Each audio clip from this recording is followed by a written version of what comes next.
மீட்பரின் மனதுருக்க சர்வதேச ஊழியங்கள் வழங்கும் மீட்பரின் விடுதலை நேரம். கர்த்தருக்கு ஸ்தோத்திரம். கர்த்தருக்குள் மிகவும் பிரியமான என் அன்பு சகோதர சகோதரிகளே, நம்மை உண்டாக்கினவரும் நம்மை உருவாக்கினவரும் நம்மை ரட்சித்து ஆசீர்வதித்து வழி நடத்தி வருகிற நம் கர்த்தரும் ரட்சகரமாக இருக்கிற இயேசு கிறிஸ்துவின் இனிய நாமத்தில் உங்கள் யாவரையும் நான் அன்போடு வாழ்த்துகிறேன். மீண்டுமாக இந்த காலை வேளையில் தொலைக்காட்சி நிகழ்ச்சிகள் மூலமாக உங்களை சந்திப்பதற்கு கர்த்தர் கொடுத்த நல்ல கிருபைக்கு நான் கர்த்தருக்கு நன்றி செலுத்துகிறேன்.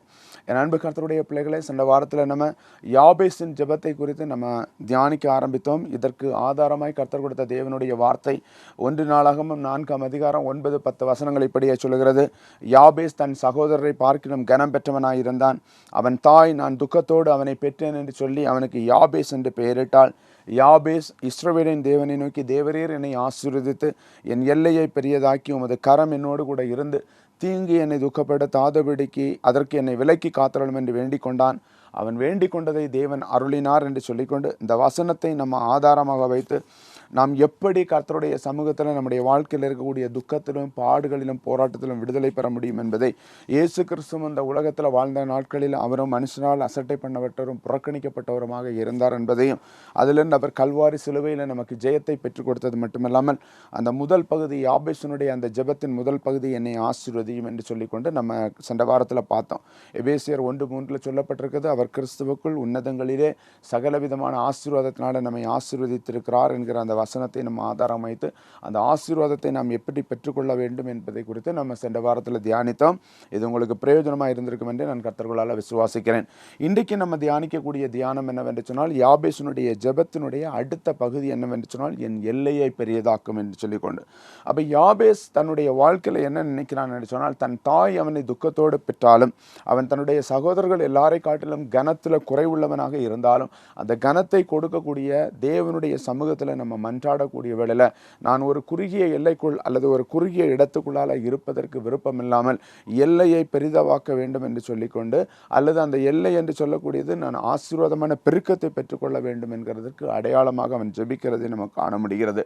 இன்றைக்கு நம்முடைய வாழ்க்கையிலும் அநேக நேரத்தில் நம்ம என்ன செய்யணும்னு சொன்னால், தேவ சமூகத்தில் ஜெபிக்கக்கூடிய வேளையில், ஆரம்ப காலத்தில் நம்ம ஜெபிக்கக்கூடிய வேளையில் கொஞ்சம் குறைவான நேரத்தில் நம்ம ஜெபிக்கிறவர்களாக இருந்தாலும், நம்ம ஜெபிக்க அல்லது வசனத்தை வாசிக்க நம்ம துதிக்க அல்லது அபிஷேகத்தில் இருக்கக்கூடிய வேளையில் நாம் என்ன செய்ய வேண்டும் என்று சொன்னால், அதில் நம்ம கர்த்தருக்குள்ளால் வளரக்கூடிய வேளையில் இன்னும் அதிகமாக நேரம் ஜெபிக்க வேண்டும், இன்னும் அதிகமான நேரத்தை வேதம் வாசிக்க வேண்டும், இன்னும் கொஞ்சம் நேரம் நம்ம துதிக்க வேண்டும், இன்னும் நம்ம அபிஷேகத்தில் நம்பி கர்த்தரை மகிமைப்படுத்த வேண்டும் என்று சொல்லிக்கொண்டு நம்முடைய வாழ்க்கையில் நம்ம கர்த்தருடைய சமூகத்தில் நம்ம ஒப்பு கொடுக்கக்கூடிய வேளையில் கர்த்தர் என்ன செய்வார் என்று சொன்னால், நம்முடைய ஆவிக்குரிய வாழ்க்கையில் கர்த்தர் என்ன செய்வார் என்று சொன்னால், எல்லைகளை விஸ்தாரமாக்குவார். அப்போ ஆவிக்குரிய எல்லை விஸ்தாரமாக்கும் பொழுது நம்முடைய குடும்பமாக இருக்கட்டும், நம்முடைய வாழ்க்கையாக இருக்கட்டும், நம்முடைய வீடாக இருக்கட்டும், நம்ம செல்வங்களாக இருக்கட்டும், எதுவாக இருந்தாலும் என்ன செய்யப்படும் என்று சொன்னால் ஆசீர்வதிக்கப்படும் என்பதில் எந்த விதமான சந்தேகம் இல்லை. ஆகையால் யாபேஸ் ஒரு குறுகிய எல்லைக்குள் முழங்கி கிடக்க விரும்பாமல் அவன் தன்னுடைய எல்லை விரிவாக்கம் செய்யப்பட்டு அதன் மூலமாக பெற்றுக்கொள்ளக்கூடிய நன்மையை சுதந்திரிக்க வேண்டும் என்று விரும்பினது போல நாம் என்ன செய்ய வேண்டும் என்றால், நம்முடைய ஆவிக்குரிய வாழ்க்கையில் தடைபட்டு கிடக்கக்கூடிய சூழ்நிலைகளில் ஜெயம் எடுப்பதற்கு நம்மை கர்த்தருடைய கரத்தில் ஒப்புக் கொடுக்கக்கூடிய வேளையில் கர்த்தர் என்ன செய்வார் என்று சொன்னால், நம்முடைய எல்லைகளையும் அவர் விரிவாக்கம் செய்வதற்கு அல்லது நம்முடைய எல்லைகளிலும் ஆண்டவர் மாற்றத்தை கொடுப்பதற்கு கர்த்தர் போதுமானவராக இருக்கிறார் என்பதில் எந்த விதமான சந்தேகம் இல்லை. ஆனால் இதற்கு நம்ம செய்ய வேண்டிய காரியம் என்னவென்று சொன்னால், நம்முடைய ஜெபத்தில் நாம் பின்மாற்றத்தில் போகக்கூடாது, நம்முடைய வேதம் வாசிக்கிறால நம்ம பின்மாற்றத்தில் போகக்கூடாது, நம்ம துதியில் நம்ம பின்மாற்றத்தில் போகக்கூடாது, நமக்குள்ளால் இருக்கக்கூடிய ரட்சிப்பின் அனுபவத்தில் பின்மாற்றத்தில் போகக்கூடாது. ஒரு சில வேளையில் நம்ம ஊழியம் செய்து கொண்டிருப்போம் என்று சொன்னால், நெருக்கமான போராட்டமான பாடு நிறைந்த சூழ்நிலையில் ஒரு ஊழிய பாதையில் நம்ம இருப்போம் என்று சொன்னால், அந்த சூழ்நிலையில் நம்ம பின்மாற்றத்தில் போகாமல் கர்த்தருக்குள்ளாக நம்ம நிலைத்திருக்கக்கூடிய வேளையில் கர்த்தர் என்ன செய்வார் என்று சொன்னால், நம்முடைய எல்லைகளையும் அவர் பெரிதாக்குவார். அது மட்டும் இல்லாமல் நம்முடைய சூழ்நிலைகளை அவர் மாற்றும் பொழுது நிச்சயமாக அவரிடத்திலிருந்து ஆசீர்வாதத்தை பெற்றுக்கொள்ள முடியும் என்பதில் எந்த விதமான சந்தேகமும் இல்லை. ஆகையால் என் அன்பு கர்த்தருடைய பிள்ளைகளை, நாமும் அந்த எல்லைகளை விரிவாக்கம் பண்ணுவதற்கு ஜெபிப்பதும் அர்ப்பணிப்பதும் மிகவும் முக்கியமாக இருக்கிறது. ஏசாயா தீர்க்கதரிசியின் புஸ்தகம் 54ஆம் அதிகாரம் 2ஆம் வசனம் இப்படியே சொல்லுகிறது, உன் கூடாரத்தின் இடத்தை விசாலமாக்கு. உன் வாசல் ஸ்தலங்களின் திரைகள் விரிவாகட்டும், தடை செய்யாதே. உன் கயிறுகளை நீளமாக்கி உன் முளைகளை உறுதிப்படுத்து. நீ வலதுபுறத்திலும் இடதுபுறத்திலும் இடங்கொண்டு பெருகுவாய் என்று சொல்லிக்கொண்டு ஏசாயா தீர்க்கதரிசி சொல்லக்கூடிய வேளையில் சொல்றார், உன் கூடாரத்தின் இடத்தை விசாலமாக்கு. அப்ப கூடாரம் என்று சொல்லக்கூடியது நம்ம என்ன நினைக்கலாம் என்று சொன்னால், நம்முடைய உடல், அதாவது நம்முடைய ஆவி, ஆத்மா, சரீரம் என்கிற அந்த கூடாரத்தில் நம்ம என்ன செய்ய வேண்டும் என்று சொன்னால் இடத்தை விசாலமாக்க வேண்டும். அப்ப நான் இது எதை குறிக்கிறது என்று சொன்னால், நம்முடைய உச்சந்தலையிலிருந்து உள்ளங்கால் வரையிலும் இருக்கக்கூடிய அவயவங்கள் ஒவ்வொன்றும் என்ன செய்ய வேண்டும் என்று சொன்னால், முதலாவது கர்த்தருக்கு இடம் கொடுக்கக்கூடியதாய் மாற வேண்டும். அதாவது நான் ஏற்கனவே உங்களுக்கு சொன்னது போல, நம்ம ஒவ்வொரு நாளும் அதிகாலை எழும்பின உடனே ஆண்டவருடைய சமூகத்தில் உட்கார்ந்து ஜெபிப்பது, வேதம் வாசிப்பது, வேதத்தை தியானிப்பது, அல்லது நம்ம உலக பிரகாரமாக இருக்கக்கூடிய வேலைகள் நமக்கு இருந்தாலும் எல்லா வேலைகள் மத்தியிலும் நம்ம கர்த்தருக்கு முதலிடம் கொடுத்து நம்முடைய ஆவி, ஆத்ம, சரீரத்தில் நம்முடைய இடத்தை நம்ம விசாலமாக்கக்கூடிய வேளையில் அது என்ன செய்யும் என்று சொன்னால், நம்முடைய வாழ்க்கையில் மாற்றத்தை கொண்டு வரும், நம்முடைய சூழ்நிலையில் மாற்றத்தை கொண்டு வரும் என்பதில் எந்த விதமான சந்தேகமும் இல்லை. அப்போ முதலாவதாக ஏசாயா சொல்றாரு, உன் கூடாரத்தின், அதாவது உடல் என்று சொல்லக்கூடிய கூடாரத்தின் இடத்தை நீ விசாலமாக்கு. அதன் பிறகு சொல்லுகிறார், உன் வாசல் ஸ்தலங்களின் திரைகள் விரிவாகட்டும். வாசல் ஸ்தலம் என்று சொல்லக்கூடியது இருதயம் என்கிற வாசல் ஸ்தலம். அப்போ இருதயத்தில் நம்ம என்ன செய்ய வேண்டும் என்று சொன்னால், கர்த்தரை முழு மனதோடு ஜெபிக்கும் பொழுது, முழு மனதோடு துதிக்கும் பொழுது, முழு மனதோடு ஆராதிக்கும் பொழுது, முழு மனதோடு அபிஷேகத்தில் நிரம்பும் பொழுது, முழு மனதோடு கர்த்தருக்குள்ளால நம்ம நிலைத்திருக்கக்கூடிய வேளையில் அந்த இருதயத்துக்குள்ளால என்ன செய்வார் என்று சொன்னால், கர்த்தர் கிரியை செய்யும் பொழுது அதற்குள்ளால் இருக்கக்கூடிய திரைகள் என்ன செய்யும் என்று சொன்னால் விரிந்து போகும். அதாவது எப்பொழுதும் நம்மை கர்த்தரை துதிக்கிற துதி, எப்பொழுதும் கர்த்தருடைய கரம், எப்பொழுதும் கர்த்தருடைய பலன், எப்பொழுதும் கர்த்தருடைய ஆவி, எப்பொழுதும் கர்த்தருடைய அபிஷேகம் நமக்குள்ளால் இருக்கக்கூடிய வேளையில் கர்த்தர் என்ன செய்வார் என்று சொன்னால், ஒரு பெரிய மாற்றத்தையும் நன்மையும் நம்முடைய வாழ்க்கையில் கொடுப்பது மட்டுமில்லாமல் சூழ்நிலைகளில் ஜெயம் பெறக்கூடிய ஆசீர்வாதத்தையும் கர்த்தர் நமக்கு தருவதற்கு அவர் போதுமானவராக இருக்கிறார். அப்போ வசனத்தில் சொல்லப்பட்டிருக்கிறது, உன் வாசல் ஸ்தலங்கள் திரைகள் விரிவாகட்டும், அதை நீ தடை செய்யாத, அதை தடை செய்யாத. நீ ஆண்டவரை துதிக்கக்கூடிய வேளையில், ஆண்டவருடைய அபிஷேகம் உனக்குள்ளால இறங்கக்கூடிய வேளையில், கர்த்தருடைய வசனத்தை நீ தியானிக்கக்கூடிய வேளையில், அந்த தியானம் கர்த்தருடைய ஆழத்துக்கு நேராக உன்னை கொண்டு சொல்லும் என்று சொன்னால், அல்லது அந்த வசனத்தில் இருக்கக்கூடிய மறைபொருளை நம்ம படிக்கக்கூடிய வேளையில் நமக்கு அதில் கர்த்தர் ஒரு சில காரியங்களை கற்றுத்தருவார் என்று சொன்னால், நம்ம அதை ஓகே இது போதும்னு சொல்லிட்டு நம்ம நிறுத்தி விடாமல் அதை நம்ம இன்னும் அதிகமாக தியானிக்கக்கூடிய வேளையில், இன்னும் அதிகமாக ஜெபிக்கக்கூடிய வேளையில், இன்னும் அதிகமாக நம்ம அபிஷேகத்தில் நிரம்பக்கூடிய வேளையில் கர்த்தர் என்ன செய்வார் என்று சொன்னால், நம்முடைய வாழ்க்கையில் மாற்றத்தை கொடுப்பார். ஆகையால் நம்ம என்ன செய்ய வேண்டும் என்று சொன்னால், அதுக்கு ஒரு குறிப்பிட்ட நேரம் தான், அல்லது ஒரு குறிப்பிட்ட சூழ்நிலை தான், அல்லது ஒரு குறிப்பிட்ட காலம்தான் என்று சொல்லிக்கொண்டு ஒப்பு கொடுக்காமல் நம்ம அதை தடை செய்யாமல் நம்ம ஜெபிப்பது மிகவும் அவசியமாக இருக்கிறது. மூன்றாவதாக சொல்லப்பட்டிருக்கிறது, உன் கயிறுகளை நீளமாக்கி. அதாவது ஜெபத்தில் நம்ம என்ன செய்ய வேண்டும் என்று சொன்னால், அர்ப்பணிப்புள்ளவர்களாக இருக்க வேண்டும். எக்ஸ்டெண்ட் பண்ணிகிட்டே போகணும். எப்படி கயிறு திரிக்கிறவன் கயிறை திரியக்கூடிய வேளையில் திரிஞ்சு அதை என்ன செய்வான்னு சொன்னால் நீட்டிகிட்டே போவான். இவ்வளவுதான் சொல்ல, அவன் கயிறு தெரிஞ்சிட்டே இருப்பான், 100 மீட்டர் தான் பண்ணணும்னு நினைப்பான். ஆனால் அதை தெரிகிற டைமில் இன்னும் பண்ண முடியும்னு சொன்னால் அவன் என்ன செய்வானா பண்ணி முடிப்பான். அதை உன் கயிறுகளை நீளமாக்கி. அதுபோல் நம்முடைய ஜெப வாழ்க்கையில் நம்ம என்ன செய்ய வேண்டும் என்று சொன்னால், நம்மை முழுவதுமாக என்ன செய்ய வேண்டும் என்று சொன்னால் அர்ப்பணித்து அந்த ஜெபத்தை நம்ம என்ன செய்யணும்னு சொன்னால் எக்ஸ்டெண்ட் பண்ணிகிட்டே போகணும். நம்முடைய வாழ்க்கையில் அதை எக்ஸ்டெண்ட் பண்ணி, அதாவது நம்ம அதை நேரத்தை அதிகப்படுத்தணும். 15 நிமிஷம் ஜெபிக்கிறவங்க எப்போவுமே ரட்சிக்கப்பட்ட நாளில் இருந்து சாக போடுற நாள் வரலாம் 15 நிமிஷம் ஜெபிக்கிற பிரயோஜனமே கிடையாது. நிறைய பேர் சொல்லுவாங்க, நம்ம 15 நிமிஷம் நம்ம ஆரம்பத்தில் ஜெபிக்கிறோன்னா நாட்கள் போக போக 15ங்கிறது 20 நிமிஷம் ஆகணும், அரை மணி நேரம் ஆகணும், 1 மணி நேரம் ஆகணும். அப்படி நம்ம என்ன செய்யணும்னு சொன்னால், ஆவிக்குரிய வாழ்க்கையில் என்ன செய்யணும்னு சொன்னால், வளரும் பொழுது தான் அந்த கயிறுகள் நீளமாக்கப்பட முடியும். அப்போ நம்ம வளரணும், அதை எக்ஸ்டெண்ட் கூட்டிகிட்டே போகணும். ஸோ ஜெபிக்கிறவங்க நேரத்தை கூட்டணும், வசனம் படிக்கிறவங்க நேரத்தை கூட்டணும், ஊழியம் செய்கிறவங்கள என்ன செய்யணும்னு சொன்னால் தூக்கத்தை எல்லாம் கொஞ்சம் வெறுத்து தங்களால் இயன்ற அளவுக்கு நம்ம ஊழியத்துக்கு நம்ம போகக்கூடிய வேளையில் தான் ஆண்டவர் என்ன செய்வார்ன்னு சொன்னால் முளைகளை உறுதிப்படுத்த சொல்கிறாரு. முளைகள் என்று சொல்லக்கூடியது என்னவென்று சொன்னால் நம்ம ஆவியில் பலப்படுகிறது. ஸோ நம்ம அந்த காரியத்தை எல்லாம் நம்ம செய்யக்கூடிய வேளையில் தான் நம்ம ஆவியில் பலப்பட முடியும். கர்த்தருடைய ஆவியானவர் நமக்குள்ளால் கிரியை செய்வதற்கு நம்ம ஆவியில் பலப்படக்கூடிய வேளையில் நம்ம என்ன செய்ய முடியும் என்று சொன்னால் எல்லா சூழ்நிலையிலும் நம்ம ஜெயம் எடுக்க முடியும். சாத்தானுடைய துரைத்தனங்களை முறியடிக்க முடியும். உலக பிரகாரமாக வருகிற போராட்டங்களை முறியடிக்க முடியும். உலக பிரகாரமாக வரக்கூடிய ஒரு சில அடிமைத்தனங்களிலிருந்து கர்த்தர் நம்மை விடுதலையாக்குவது மட்டுமில்லாமல் நம்மளை ஆண்டவர் என்ன செய்வார் என்று சொன்னால் வலதுபுறத்திலும் இடதுபுறத்திலும் இடங்கொண்டு பெருகும்படியாக செய்வார். இந்த வலதுபுறத்திலும் இடதுபுறத்திலும் இடங்கொண்டு பெருகுவாய் என்று சொல்லக்கூடியது என்னன்னு சொன்னால், நம்ம கர்த்தருடைய அன்பினாலும் கர்த்தருடைய ஆவியினாலும் கர்த்தருடைய பலத்தினாலும் கர்த்தருடைய தயவினாலும் நம்முடைய ஆவி ஆத்ம சரீரத்தில் ஜெபித்து வசனத்தை படித்து தியானித்து கர்த்தருக்கு முதலிடம் கொடுத்து நம்முடைய இருதயம் கர்த்தருடைய அன்பினால் நம்ம நிரப்பப்படக்கூடிய வேளையில் நம்முடைய ஆவிக்குரிய வாழ்க்கையில் ஒரு மாற்றம் வரும் பொழுது நமக்குள்ளால் என்ன வரும்னா ஆவியின் கனிகள் கிரியை செய்ய ஆரம்பிக்கும், ஆவியின் வரங்கள் கிரியை செய்ய ஆரம்பிக்கும். நம்ம பார்க்குறவர்களுக்கு நம்மிடத்திலிருந்து இயேசு பிரதிபலிக்கக்கூடிய ஒரு சூழ்நிலைக்கு நேராக ஜனங்கள் வழிநடத்தப்படுவார்கள் என்பதில் எந்த விதமான சந்தேகம் இல்லை. ஆகையால் கர்த்தருடைய பிள்ளைகளாக இருக்கக்கூடிய நம்ம ஒவ்வொருவரும் என்ன செய்ய வேண்டும் என்று சொன்னால், கர்த்தர் நம்மிடத்தில் எதிர்பார்க்கக்கூடிய காரியம் என்ன, ஆண்டவர் என்ன நோக்கத்தோடு என்னை அழைத்திருக்கிறார் என்பதை நம்ம அறிந்து அதன்படி நம்முடைய வாழ்க்கையை நம்ம ஒப்பு கொடுக்கக்கூடிய வேளையில் கர்த்தர் நம்முடைய எல்லைகளை விரிவாக்கம் செய்வதற்கு கர்த்தர் போதுமானவராக இருக்கிறார். ஆகையால் நம்முடைய எல்லை விரிவாக்கம் பண்ணப்பட வேண்டும் என்று சொன்னால் நாம் செய்ய வேண்டிய காரியம் என்ன என்பதை அறிந்து செயல்படும் பொழுது யாபேசனுடைய எல்லையை விரிவாக்கம் செய்தவர் நம்முடைய எல்லையும் விரிவாக்கம் செய்வார். ரெபேக்காளுடைய வாழ்க்கையை பார்த்தோன்னு சொன்னால், ரெபேக்காளை ஈசாக்குக்கு அவருடைய குடும்பத்தார் திருமணம் முடித்து கொடுக்கக்கூடிய வேளையில் சொன்னாங்க. ஆதியாகமம் 24ஆம் அதிகாரம் 60ஆம் வசனத்தை வாசிப்பாரில் சொல்லப்பட்டிருக்குது, நீ கோடா கோடியாய் பெருகுவாயாக, உன் சந்ததியார் தங்களுடைய பகைஞருடைய வாசல்களை சுதந்திரித்துக் கொள்வார்கள் என்று ஆசீர்வதித்தார்கள். நீ கோடாகோடியாய் நீ பெருகுவாயாக என்று சொல்லிக்கொண்டு ஈசாக்குக்கு ரெபேக்காளை மணமுடித்து கொள்ளக்கூடிய வேளையில் அந்த ரெபேக்காளுடைய குடும்பத்தார் அவளை ஆசீர்வதிக்கிறாங்க. ஆனால் என்ன நடக்குது என்று சொன்னால், ஆதியாகமத்தின் புஸ்தகம் 26ஆம் அதிகாரம் 1 முதல் 31 வசனங்களை நீங்கள் வாசித்து பார்த்தால், இந்த வாக்குத்தத்தம் அவளுடைய வாழ்க்கையில் ஒரு குறிப்பிட்ட காலம் தடையாக இருக்கிறதை காண முடிகிறது. அதாவது நீங்கள் அந்த அதிகாரத்தை 26ஆம் அதிகாரத்தை வாசித்து பார்த்தால் சொல்லப்பட்டிருக்குது, ஆபிரகாமுடைய நாட்களில் உண்டானது போல ஒரு பஞ்சம் ஈசாக்கினுடைய நாட்களில் உண்டானது. அப்பொழுது ஈசாக்கு என்ன செய்கிறான் என்று சொன்னால், பெலிஸ்தியருக்கு ராஜாவாக இருக்கக்கூடிய அபிமெலேக் என்கிற ராஜா இருக்கக்கூடிய கேராரி என்கிற ஒரு பட்டணத்துக்கு போனான்.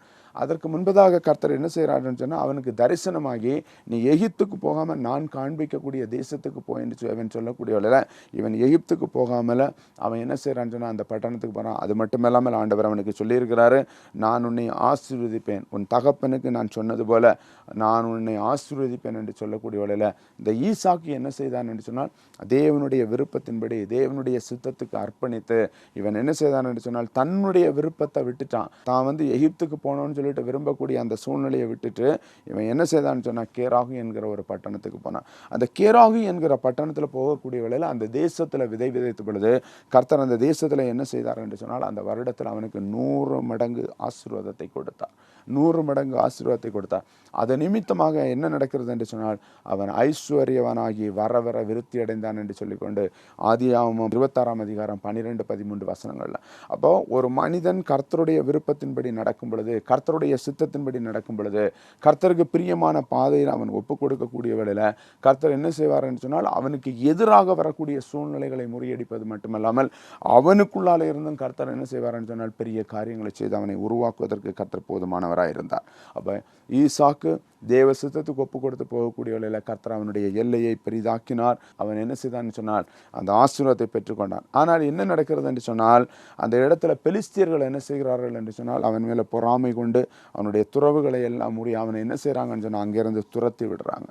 துரத்தி விடக்கூடிய வேளையில் தேவன் மீண்டுமாக அவனுக்கு தரிசனமாகி என்ன சொல்கிறான்னா, பயப்படாதே, நான் உன்னோடு கூட இருந்து உன்னை ஆசீர்வதிப்பேன் என்று சொல்லி கர்த்தரை அவன் தொழுது கொண்டு ஆண்டவரை உடைய நாமத்தை அவன் மகிமைப்படுத்தினான். என்னன்னா, பயங்கரமான போராட்டம், பயங்கரமான நெருக்கம், பயங்கரமான சூழ்நிலையில் அவனை என்ன செய்தாங்கன்னா, அவன் அந்த இடத்துலேருந்து அவன் துரத்தப்படக்கூடிய வேளையில் இவன் என்ன செய்கிறான் என்று சொன்னால், தன்னுடைய தகப்பனார் இருந்த அந்த கேராகு என்கிற அந்த பட்டணத்துக்கு வர்றான். அந்த பட்டணத்துக்கு வரக்கூடிய வேளையில் பார்த்தீங்கன்னு சொன்னால், அந்த பட்டணத்தில் வரக்கூடிய வேளையில் அவங்க துறவுகளை தோண்டக்கூடிய வேளையில் அந்த அமலேக்கிய ஜனங்கள் என்ன செய்கிறாங்கன்னு சொன்னால், இவன்கிட்ட சண்டை போடுறாங்க, இது எங்களுக்கு சொந்தம் எங்களுக்கு சொந்தம்னு சொல்லிட்டு. அப்போ இவன் என்ன செய்கிறான்னு சொன்னால் விட்டு கொடுக்குறான். முதல் துறவை விட்டு கொடுக்குறான், அடுத்த துறவை விட்டு கொடுக்குறான், அடுத்த துறவை விட்டு கொடுக்குறான். அப்படி விட்டு கொடுத்து வரக்கூடிய வேளையில் அவங்க எந்த இடத்துல வாக்குவாதம் பண்ணாமல் இருந்தார்களோ அந்த வாக்குவாதம் பண்ணாமல் இருக்கக்கூடிய இடத்துல மீண்டுமாக அநேக துறவுகளை தோண்டக்கூடிய வேளையில் எல்லா துறவுகளும் என்ன செய்தது என்று சொன்னால் சுரக்கும் நீரூற்றாய் மாறி போனது. No failure. எல்லாம் சுரக்கும் நீரூற்றுகளாய் மாறி போனது. போராட்டம் வந்தது உண்மை, நெருக்கம் வந்தது உண்மை, பாடு வந்தது உண்மை. ஒரு தேசத்துக்கு கர்த்தர் போக சொல்கிறாரு, அந்த தேசத்தில் அவன் ஆசீர்வதிக்கப்பட்டது உண்மை. அந்த இடத்துல அவன் துரத்தப்பட்ட பொழுது தேவனுடைய சித்தத்தை அறிந்து தன் தகப்பனார் இருக்கக்கூடிய இடத்துக்கு வந்து துறவுகள் தோண்டக்கூடிய வேளையில் சண்டை போடுறாங்க. ஆனாலும் அவன் அதை விட்டு கொடுத்து கர்த்தருடைய சமூகத்தில் அவன் விட்டு கொடுத்து திரும்ப திரும்ப அவன் தோண்டிட்டு இருக்கக்கூடிய வேளையில் எந்த இடத்துல அவங்க என்ன செய்தாங்கன்னு சொன்னால் சண்டை போடலையோ அந்த இடத்துல என்ன செய்தாப்பிலன்னு சொன்னால் அவன் ஆசீர்வாதத்தை சுதந்திரித்தான். அதன் பிறகு அவன் அவரது அநேக காரியங்களை அந்த துறவுகளை தோண்ட தோண்ட எல்லாம் சுரக்கும் நீரூற்றாய் மாறிப்போனது. இன்றைக்கி நம்முடைய வாழ்க்கையில் ஒரு சில வேளையில் ஒரு சில போராட்டமாக இருக்கட்டும், ஒரு சில நெருக்கமாக இருக்கட்டும், குடும்பத்தில் ஒரு பஞ்சமான சூழ்நிலையாக இருக்கட்டும், அல்லது வேலையில், ஊழியத்தில், படிப்பில் ஏதாவது ஒரு வறுமை, ஏதாவது ஒரு சூழ்நிலை நம்முடைய வாழ்க்கையை அடிமைப்படுத்தி கொண்டிருக்கலாம். ஆனால் நம்ம என்ன செய்ய வேண்டும் என்று சொன்னால் கர்த்தருடைய விருப்பத்தையும் கர்த்தருடைய சித்தத்தையும் கர்த்தருடைய நோக்கத்தையும் நிறைவேற்றுவதற்கு எவன் ஒருவன் தன்னுடைய வாழ்க்கையை பரிபூர்ணமாய் கர்த்தருக்கு பிரியமுள்ளவனாய் ஒப்பு கொடுப்பானோ கர்த்தர் அவங்க வாழ்க்கையில் என்ன செய்வார்னு சொன்னால் 100 மடங்கு பலனை கொடுப்பார். 100 மடங்கு பலனை ஒரு சில வேளையில் நமக்கு காலதாமதம் ஆகலாம், ஒரு சில வேளையில் நமக்கு சூழ்நிலை எதிராக இருக்கலாம், ஒரு சில வேளையில் நம்முடைய வாழ்க்கையில் நம்ம எதையுமே சுதந்திரிக்க முடியலைன்னு நினைக்கலாம். ஆனால் நம்ம நினைக்க வேண்டியது என்னன்னு சொன்னால் என்னுடைய திறமையினாலோ என்னுடைய சுயத்தினாலோ என்னுடைய விருப்பத்தினால எதுவும் கிடைக்காது. ஆனால் கர்த்தர் எனக்குள்ளால இருந்து அவருடைய விருப்பத்தை, அவருடைய சித்தத்தை, அவருடைய நோக்கத்தை நிறைவேற்றுவதற்கு நான் என்னை ஒப்புக் கொடுக்கக்கூடிய வேளையில் கர்த்தர் என்ன செய்வார் என்று சொன்னால் சுரக்கும் நீரூற்றுகளை அவர் திறப்பார், பள்ளத்தாக்குகளில் நீரூற்றுகளை உண்டாக்குவார், கண்மலையை பிளந்து கர்த்தர் நமக்கு என்ன செய்வார் என்று சொன்னால் நல்ல இனிமையான தண்ணீரை கொடுப்பது மட்டுமல்லாமல் நம்முடைய வாழ்க்கைக்கு விரோதமாக எழும்புகிற எல்லா அடிமைத்தனங்களையும் அவர் முறியடிப்பார் என்பதில் எந்த விதமான சந்தேகம் இல்லை.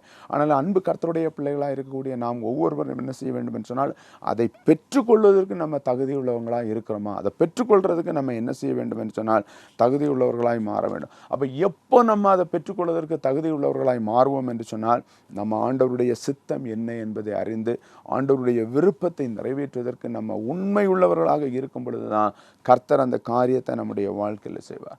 ஏதோ நம்ம கடமைக்காக ஜெபிக்கிற ஜெபத்தினாலோ அல்லது கர்த்தர் எனக்கு ஒரு வாக்குத்தத்தம் கொடுத்துட்டாரு, அந்த வாக்குத்தத்தம் எனக்கு நிறைவேறும் என்கிறதுனாலோ அல்லது வாக்குத்தத்தத்தை என்னுடைய வாழ்க்கையில் செய்வதற்கு அவர் போதுமானவர், அதனால நான் ஜெபம் பண்ணாமல் இருந்தாலும் அல்லது நான் ஆலயத்துக்கு போகாமல் இருந்தாலும் அல்லது நான் ஊழியம் செய்யாமல் இருந்தாலும் கர்த்தர் எனக்கு செய்வார் என்று சொல்லிக்கொண்டு நம்ம பகல் கனவு காண்பது தவறு. ஆண்டவர் சொல்லக்கூடிய காரியம் நம்முடைய வாழ்க்கையில் நடக்கணும்னா நம்ம முதலாவது அவருடைய வார்த்தைக்கு கீழ்ப்படிய வேண்டும், இரண்டாவது அவருடைய விருப்பத்தை நிறைவேற்ற வேண்டும், மூன்றாவது அவருடைய சித்தத்துக்கு ஒப்புக் கொடுக்க வேண்டும், நான்காவது நம்மை தாழ்மையோடு ஒப்புக் கொடுக்க வேண்டும்.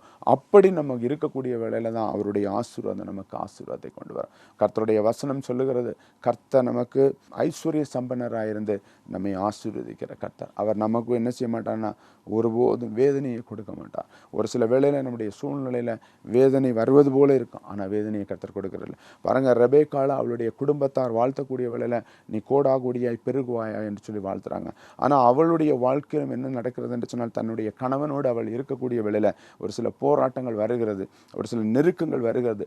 ஆனால் அவன் என்ன செய்தான் என்று சொன்னால் ஈசாக்கு தன்னுடைய மனைவியை நேசித்தான், தன்னுடைய மனைவியின் இடத்துல அன்பு செலுத்தினான், மனைவியின் இடத்துல விளையாடினான். அநேக சம்பவங்கள் பரிசுத்த வேதாகமத்தில் சொல்லப்பட்டிருக்குது.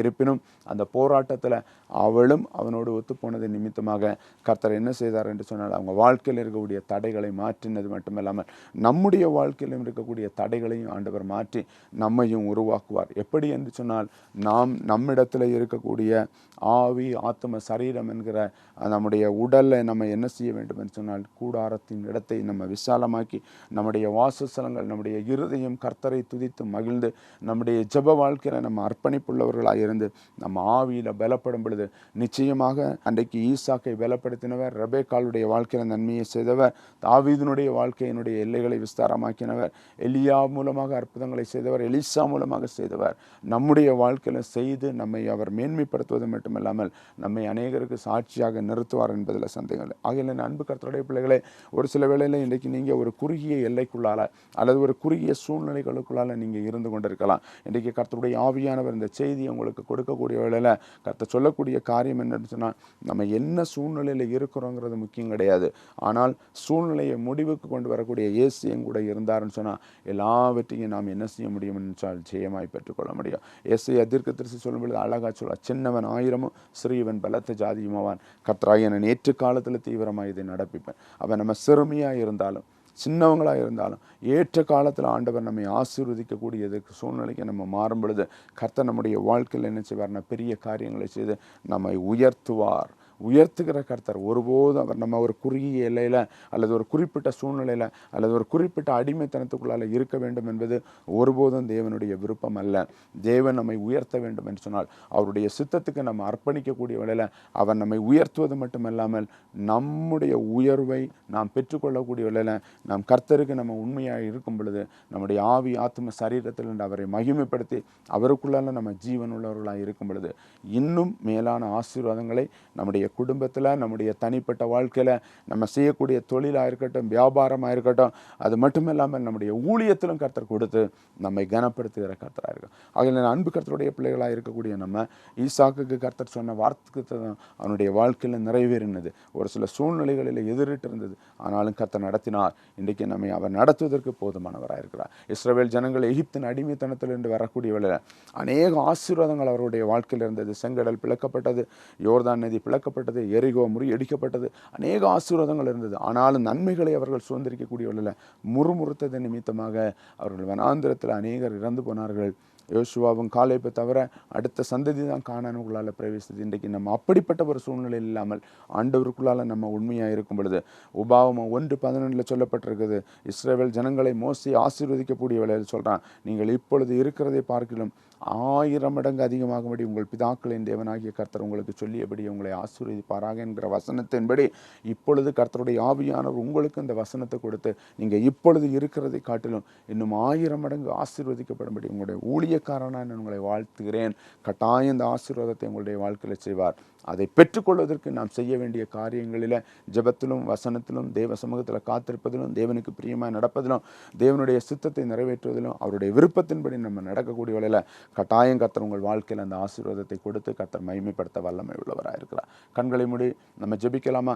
எங்களை நேசிக்கிற எங்கள் அன்பின் தகப்பனே, மனமகிழ்ச்சியான கர்த்தாவை, ஆசீர்வதிக்கப்பட்ட அருமையான தகப்பனே, இந்த காலை வேளையில் மீண்டும் ஒரு விஷயம் நாங்கள் உங்களுடைய கரத்தில் ஒப்பு கொடுத்து ஜெபிக்கிறோம். குறிப்பாக ஆண்டவரே, இந்த நாளில் தகப்பனே யாபேசனுடைய ஜெபத்தினுடைய அடுத்த பகுதியாக ஆண்டவரே எல்லைகளை விஸ்தாரமாக்கின கர்த்தரை, யாபேசனுடைய எல்லையை விஸ்தாரமாக்கினது போல இன்றைக்கும் கர்த்தருடைய பிள்ளைகளாக இருக்கக்கூடிய ஒவ்வொருடைய வாழ்க்கையிலருடைய எல்லைகளையும் கர்த்தர் விஸ்தாரமாக்கும்படி ஜெபிக்கிறோமப்பா தகப்பனே. ஒரு குறிப்பிட்ட ஒரு சின்ன எல்லைக்குள்ளால நாங்கள் அமிழ்ந்து போவது கர்த்தருக்கு பிரியமல்ல. கர்த்தாவே, எங்கள் வாழ்க்கையில் ஒரு பெரிய ஒரு மாற்றத்தை நாங்கள் சுதந்திரிக்க, ஒரு பெரிய விடுதலையை நாங்கள் சுதந்திரிக்க தேவனாகிய கர்த்தர் எங்களுக்கு ஒத்தாசை செய்யும்படி நாங்கள் ஜெபிக்கிறோம். இன்றைக்கும் கேட்ட வசனத்தின்படி ஆண்டவரே, இன்றைக்கு தகப்பனே சூழ்நிலைகள் எதிரிட்டு இருக்கும் என்று சொன்னால் ஆண்டவரே, அவர்கள் தங்களுடைய வாழ்க்கையில ஜெபத்திலும் வசனத்திலும் ஆண்டவரை அர்ப்பணிப்பதிலும் தங்கள் ஆவி ஆத்ம சரீரம் என்கிற உடலை தகப்பனை கர்த்தருக்கு பிரியமாய் ஒப்பு கொடுத்து ஆண்டவரே தங்கள் இடத்தை விசாலமாக்கும் பொழுது ஆவிக்குரிய எழுப்புதலையும் ஆவிக்குரிய விடுதலையும் பெற்று கர்த்தருக்குள்ளால் ஆண்டவரை பெருகும்படியே நாங்கள் ஜெபிக்கிறோம். எல்லா தடைகளையும் நாங்கள் இயேசுவின் நாமத்தினால, எல்லா சூழ்நிலைகளையும் நாங்கள் இயேசுவின் நாமத்தினால, எல்லா இருளின் ஆதிக்கங்களையும் நாங்கள் இயேசுவின் நாமத்தினால நாங்கள் முறியடிக்கிறோம். கர்த்தருடைய வெளிச்சம் பிரகாசிக்கட்டும், நன்மையும் கிருபையும் தொடரட்டும். நீங்கள் ஆளுகை செய்யுங்க, காத்துக்கொள்ளுங்க, பெரிய காரியங்களை செய்யுங்க. இயேசுவின் மகத்தான நாமத்தில் ஜெபிக்கிறேன் பரிசுத்த பிதாவே, ஆமேன், ஆமேன். கர்த்தர் உங்களை ஆசீர்வதிப்பாராக. என் அன்பு கர்த்தருடைய பிள்ளைகளே, இந்த தேவ செய்தி உங்களுக்கு ஆசீர்வாதமாக இருந்திருக்கும் என்று நான் கர்த்தருக்குள்ளால் விசுவாசிக்கிறேன். இந்த தேவ செய்தியினுடைய அடுத்த பகுதியை நீங்கள் மீண்டுமாக அடுத்த வாரத்தில் பார்த்து கர்த்தரை நீங்கள் மகிமைப்படுத்தலாம். அது மட்டுமல்லாமல் நான் அநேக ஆவிக்குரிய புத்தகங்களையும் எழுதி வெளியிட்டு வருகிறேன். அவைகளையும் வாங்கி நீங்கள் படித்து மற்றவர்களுக்கு அதை அறிமுகப்படுத்தி கர்த்தருடைய ஊழியத்தை தாங்குமாறு உங்களுடைய அன்போடு கேட்டுக்கொள்கிறேன். கர்த்தர் உங்களை ஆசீர்வதிப்பாராக. God bless you all. கர்த்தருக்கு ஸ்தோத்திரம். கிறிஸ்துவில் பிரியமானவர்களே, நான் என்னுடைய சொந்த தொழிலை 21 ஆண்டுகளாக டெல்லியில் செய்து கொண்டிருந்த பொழுது 2009ஆம் ஆண்டு கர்த்தருடைய ஊழிய அழைப்பை பெற்று கடந்த 15 ஆண்டுகளாக ஆண்டவருடைய ஊழியத்தை செய்து வருகிறேன். கர்த்தருடைய பெரிதான கிருபையினால அநேக புத்தகங்களை நான் எழுதி வெளியிட்டு வருகிறேன். முதலாவதாக குடும்ப வாழ்க்கையும் குழந்தை பாக்கியமும், குழந்தை பாக்கியம் இல்லாமல் இருக்கக்கூடியவர்கள் எப்படி குழந்தை பாக்கியத்தை பெற்றுக்கொள்ள முடியும் என்பதை பரிசுத்த வேதாகமத்தின் அடிப்படையிலும் உலக பிரகாரமாய் நடந்த சாட்சிகள் அடிப்படையிலும் எழுதி வெளியிட்டுள்ளேன். சகோதரர் ஜி சாம் ஜுபத்ரே அவர்களால் பிரதிஷ்டை செய்து வெளியிடப்பட்டது. ஆத்தும ஆதாயம், ஒவ்வொரு கிறிஸ்தவனும் ஆத்தும ஆதாயம் செய்ய வேண்டும் என்பதை வலியுறுத்தி எழுதியுள்ளேன். இயேசு கிறிஸ்துவின் பிரதான கட்டளை, இயேசு கிறிஸ்து பரலோகத்துக்கு எடுத்துக்கொள்வதற்கு முன்பதாக தன்னுடைய சீஷர்களுக்கு மத்தேயு எழுதின சுவிசேஷம் 28ஆம் அதிகாரம் 18 முதல் 20 வசனங்களை அடிப்படையாக வைத்து அழிந்து கொண்டிருக்கக்கூடிய ஜனங்களை கர்த்தருக்குள்ளால வழி நடத்த வேண்டும், அவர்களையும் கர்த்தருடைய மந்தையில சேர்க்க வேண்டும் என்பதை ஒவ்வொரு கிறிஸ்தவனுடைய கடமை என்பதை வலியுறுத்தி எழுதப்பட்ட புத்தகம் ஆத்தும ஆதாயம், இயேசு கிறிஸ்துவின் பிரதான கட்டளை என்கிற அந்த 2 புத்தகங்களையும் சகோதரர் டி. அகஸ்டின் ஜெபக்குமார் அவர்கள் பிரதிஷ்டை செய்து வெளியிட்டார்கள். விழித்திருந்து ஜெபிப்போம் ஊழியங்களுக்காகவும் தேசத்துக்காகவும் மற்றும் குடும்பங்களுக்கான ஜெப குறிப்புகள் அடங்கிய புஸ்தகம். நற்கந்த கதம்ப மலர்கள். கர்த்தருடைய பிள்ளைகள் ஒவ்வொருவரும் ஜீவ கிரீடத்தை சுதந்திரித்துக் கொள்வதற்கு இளமை பருவம் முதல் மரண பரியந்த வரையிலும் கடைபிடிக்க வேண்டிய ஆவிக்குரிய வழிமுறைகளை தொகுத்து எழுதி வெளியிடப்பட்ட புத்தகம். பரிசுத்த வேதாகமம் படிப்பதற்கான அட்டவணை. கர்த்தருடைய பிள்ளைகள் ஒவ்வொருவரும் வருடத்துக்கு ஒரு முறையாவது பரிசுத்த வேதாகமம் முழுவதும் படிக்க வேண்டும் என்ற நோக்கத்தில் 5 விதமான அட்டவணைகள் தயாரித்து வெளியிடப்பட்டது. தீர்க்க தரிசனம். தீர்க்க தரிசன வெளிப்பாடுகள் மூலம் ராஜாக்களும் ஜனங்களும் தேவனால் வழிநடத்தப்பட்டதையும் கள்ள தீர்க்க தரிசிகளை நாம் எவ்வாறு அடையாளம் கண்டு எச்சரிப்புடன் இருக்க வேண்டியதனுடைய அவசியம் விளக்கி எழுதப்பட்ட புத்தகம். வெளிப்படுத்தின விசேஷத்தில் உள்ள தீர்க்க தரிசனங்கள். உலகில் நடந்த, தற்பொழுது நடக்கிற, இனிமேல் நடக்க போகிற சம்பவங்கள், இயேசு கிறிஸ்துவினுடைய 2ஆம் வருகை, 1000 வருட அரசாட்சி, உபத்திரவ காலம், நியாய தீர்ப்புகள் மற்றும் புதிய வானம் புதிய பூமி சிருஷ்டிக்கப்பட்டு இயேசுனுடைய அரசாட்சியை குறித்து எழுதப்பட்டுள்ள புத்தகம். இந்த 5 புத்தகங்களையும் ரெவரண்ட் ஆர். ராஜன் ஜான் அவர்கள் பிரதிஷ்டை செய்து வெளியிட்டார்கள். சீஷத்துவ வாழ்க்கை. சீஷர்களின் வாழ்க்கை முறைகளையும் அவர்களுடைய ஊழியங்களையும் தற்போது ஊழியர்கள் கை கொள்ள வேண்டிய வழிமுறைகளையும் நாம் ஒவ்வொருவரும் சீஷர்களாக இருக்கிறபடினால் நாம் எப்படி நடக்க வேண்டும் என்பதையும் இயேசு கிறிஸ்துவினுடைய 12 அப்போஸ்தலர்களுடைய வாழ்க்கை முறைகளையும் தொகுத்து எழுதி வெளியிடப்பட்ட புத்தகம். குடும்பம் ஒரு கதம்பம். கர்த்தருடைய பிள்ளைகள் ஒவ்வொருவரும் குடும்பம் என்கிற கதம்பத்தில் முப்பரி நூலாய் இணைக்கப்பட்டிருக்க வேண்டியதனுடைய அவசியத்தை தொகுத்து எழுதி வெளியிடப்பட்ட புத்தகம். இந்த 2 புத்தகங்களையும் பேராய டி. தயானந்தன் அவர்கள் பிரதிஷ்டை செய்து வெளியிட்டார்கள். ஸ்தோத்திரிக்கப்படத்தக்கவருக்கு 1000 ஸ்தோத்திரங்கள். கர்த்தருடைய பிள்ளைகள் ஒவ்வொருவரும் கர்த்தருக்கு ஸ்தோத்திர பலிகளை ஏறெடுக்க 1000 ஸ்தோத்திர பலிகளை தொகுத்து எழுதியுள்ளேன். ஆராதனை வேந்தருக்கு 1000 ஆராதனைகள். கர்த்தருடைய பிள்ளைகள் ஒவ்வொருவரும் கர்த்தருக்கு ஆராதனை பலிகளை ஏறெடுக்க புதிய ஏற்பாட்டில் உள்ள 1000 ஆராதனை பலிகளை தொகுத்து எழுதியுள்ளேன். நன்மை செய்கிறவருக்கு 1000 நன்றிகள். கர்த்தருடைய பிள்ளைகள் ஒவ்வொருவரும் தேவன் செய்த நன்மைகளை நினைத்து தினமும் அவருக்கு நன்றி செலுத்த ஏதுவாக 1000 நன்றி பலிகளை தொகுத்து எழுதியுள்ளேன். வாக்கு பண்ணினவரின் 1000 வாக்கு தத்தங்கள். கர்த்தருடைய பிள்ளைகள் ஒவ்வொருவரும் பரிசுத்த வேதாகமத்தில் உள்ள வாக்கு தத்தங்களை படித்து ஆசீர்வதிக்கப்பட வேண்டும் என்கிற நோக்கத்தில் 1000 வாக்கு தத்தங்களை தொகுத்து எழுதியுள்ளேன். இந்த புத்தகங்கள் உங்களுடைய ஆவிக்குரிய வாழ்க்கையில் வளரவும் ஆவியில் பலன் பெறவும் உங்களுக்கு மிகவும் பிரயோஜனமாக இருக்கும் என்று நான் கர்த்தருக்குள் விசுவாசிக்கிறேன். இந்த புத்தகங்களை வாங்கி பயன்பெறுமாறு உங்களை அன்போடு கேட்டுக்கொள்வது மட்டுமல்லாமல் உங்களுக்கு அறிமுகமானவர்களுக்கும் இந்த புத்தகங்களை அறிமுகப்படுத்தி அவர்களும் வாங்கி படித்து பயன்பெறுவது மட்டுமல்லாமல் இதன் மூலமாக கர்த்தருடைய நாமம் மகிமைப்படுவதாக கர்த்தர் உங்கள் ஒவ்வொருவரையும் ஆசீர்வதிப்பாராக. God bless you all. எங்களோடு தொடர்பு கொள்ளவும். உங்கள் மேலான ஆலோசனைகளுக்கும் சகோதரன் சி. பிராங்க்லின், மீட்பரின் மனதுருக்க சர்வதேச ஊழியங்கள், தங்கம்மாள் டவர்ஸ், எண் 2, VGP ராஜேஷ் நகர், நாராயணபுரம், சென்னை 600100. செல்போன் 9551100300 மற்றும் 9551100400. WhatsApp number 9551100300. Email redimersim@gmail.com. Website www.redimersim.org.